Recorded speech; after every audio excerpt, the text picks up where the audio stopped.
पुण्यामधील एकतानगर परिसरामध्ये पाणी शिरलं आहे। तसंच मुठा नदीकाठच्या नागरिकांना देखील सतर्कतेचा इशारा देण्यात आलाय। यंदा खडकवासला धरणातून सर्वाधिक 43,500 क्युसेक वेगाने पाण्याचा विसर्ग सुरू आहे।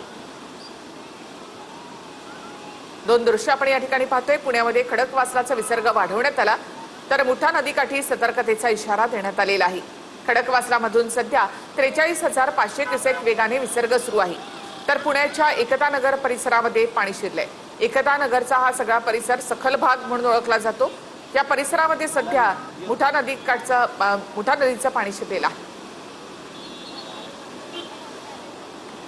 नदीकाठचा असलेला हा भाग या ठिकाणी पाणी शिरलेला आहे। फ्रेमच चालू कर। तर पुण्यातल्या एकतानगरमध्ये ही दृश्य आपण या ठिकाणी पाहतोय। नदीचं पाणी एकतानगरमध्ये या ठिकाणी शिरलेलं आहे। लोकांच्या घरामध्ये पाणी शिरलेलं आहे। ही थेट दृश्य आपण या ठिकाणी पाहतोय। तर खडकवासला धरणातून यंदा सर्वाधिक पाण्याचा विसर्ग केला जातोय।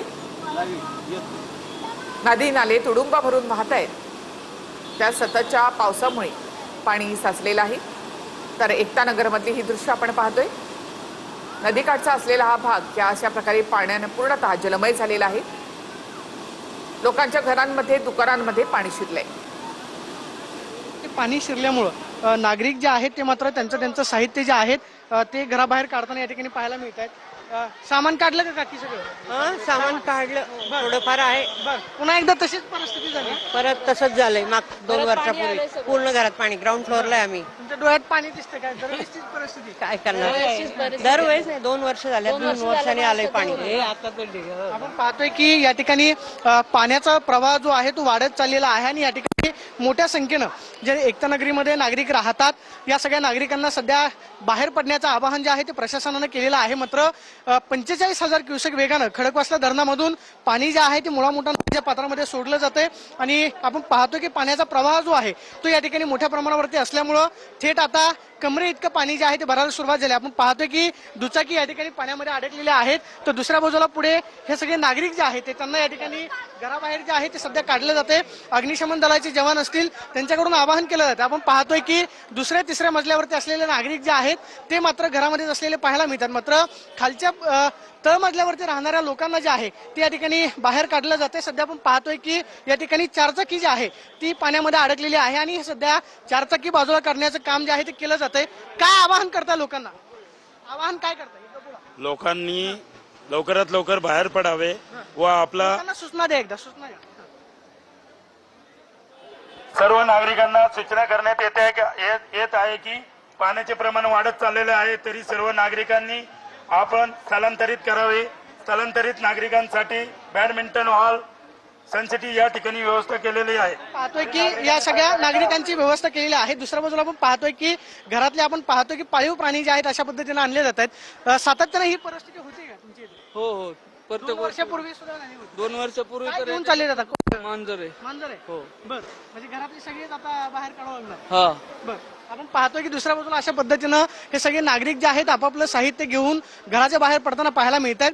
2 वर्षांपूर्वी एकतानगरमध्ये अशीच परिस्थिती निर्माण झालेली होती। अगदी तशीच परिस्थिती जी आहे ती एकतानगरमध्ये आपल्याला पाहायला मिळते, कारण जवळपास 45,000 क्युसेक वेगानं पाणी जे आहे त्या ठिकाणी सोडलेलं आहे आणि त्याचा परिणाम म्हणून आपण पाहतोय की या ठिकाणी एकतानगरमध्ये पाणी जे आहे ते भरायला सुरुवात झालेली आहे आणि याचा परिणाम आपण पाहतोय की सगळ्या नागरिकांना जे आहे ते या ठिकाणाहून स्थलांतरित केलं जातंय।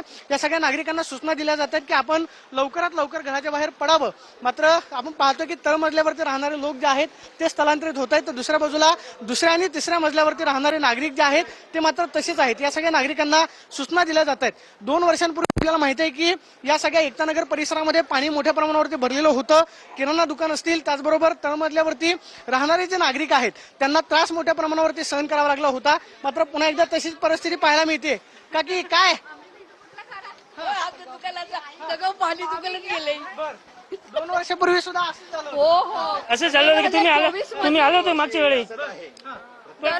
दरवर्षी असंच आहे ना। काय तर सांगितलं होतं परत अशी परिस्थिती होणार नाही, परत झाले की ते आश्वासन देऊन गेले होते की पाठीमाग असं का होणार नाहीये, तर तरी तेच प्रॉब्लेम येत राहतोय. आता यांच्या दुकानात आहे आमच्या सगळ्यांनी सोसायटी वाल्यांनी मिळून तरी काम केलंय. बरं, आपण पाहतोय की ह्या समोरच्या बाजूला पहा की साधारणतः गुडघे इतकं पाणी जे आहे ते सध्या रस्त्यांवरती पाहायला मिळतंय.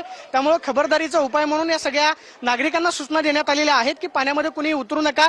तळमजल्यावरच्या लोकांची दुसऱ्या बाजूला व्यवस्था जी आहे ती करण्यात आलेली आहे. मात्र खडकवासला धरणसाखळी क्षेत्रामध्ये मोठ्या प्रमाणावरती पाऊस पडतोय, मुसळधार पाऊस आहे. बाळा कुठे चाललाय? सामान घरी ठेवायचं काकांचं. बरं, काय सांगितलं घरी? आता की सामान वरती ठेवायचं नाही तर सगळं भिजेल. बरं, सगळं भिजलंय खालचं हो म्हणजे खाली जेवढं होतं ते भिजलं. सगळं. बरं, तर आपण पाहतोय की ही चिमुकली मुलं जी आहेत ती हातामध्ये साहित्य घेऊन वरच्या मजल्यावरती जातात. कारण या सगळ्या परिसरामध्ये आपण पाहतोय की पाणी जे आहे ते हळूहळू वाढत चाललेलं आहे. त्यामुळे या सगळ्या लोकांना ज्या ठिकाणी त्यांची व्यवस्था केलेली आहे त्या ठिकाणी स्थलांतरित केलं जातं. मात्र एकतानगरमध्ये जे आहे ते पुन्हा एकदा आपण पाहतोय की अशीच परिस्थिती पाहायला मिळते. समोरच्या बाजूला आपण पाहतोय की एकतानगरच्या परिसरामध्ये हे सगळे राहणारे नागरिक आहेत, त्यांना सातत्याने या सगळ्या गोष्टींचा सामना करावा लागतोय. आपण पाहतोय की चिमुकला जो नक्कीच तर पुण्यातील एकता नगरमध्ये अशा प्रकारे पाणी शिरलेलं आहे.